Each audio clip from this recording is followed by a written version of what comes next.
I am Melissa Birch, and this is homeopathyhealsyou.us blog for people interested in natural health.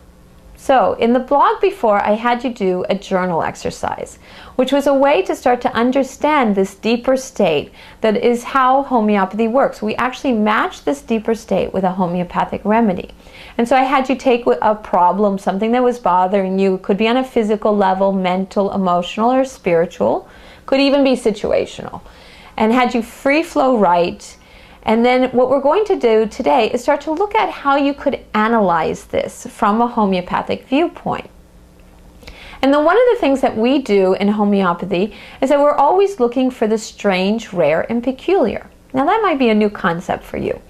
So what that means is you look at for things that aren't ordinary to the situation. So I gave this example of having a skin problem and that it was itchy. Well, itchy is kind of common to many skin problems, but what I had said was it made me remind me of this dream where I was feeling chased and like I couldn't get away from this itchy skin. Now that is kind of what I would consider a strange, rare, and peculiar.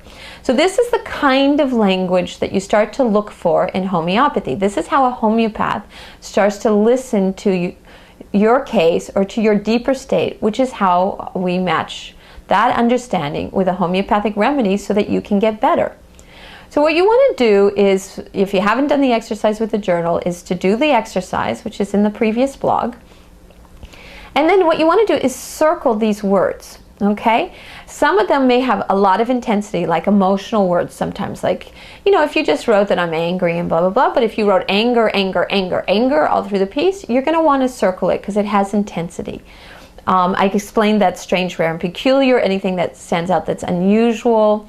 Also, you want to start to analyze your journal, your writing, this self-case taking around anything that has what we call universal language or non-human specific language. And this language is language that does not apply to a human situation. For example, like with that itching, if I said it's really stinging, okay, this is kind of common to skin condition, but stinging, if I started to use those, that could be used for anything, right? I mean, acid is stinging, it's a quality. It's also could be used, bee sting. So you see that this can be used in many, many contexts other than a human expression. So something like depression is human, right? But non-human or universal language is something that could be applied in all different realms, in the physical realm, in nature, and so those words you want to circle.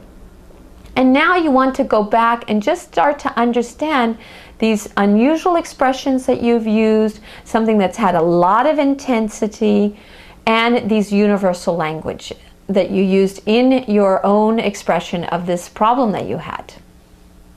And in the next blog, we're going to talk about how you can start to understand this analysis, this perception that you're seeing in this exercise.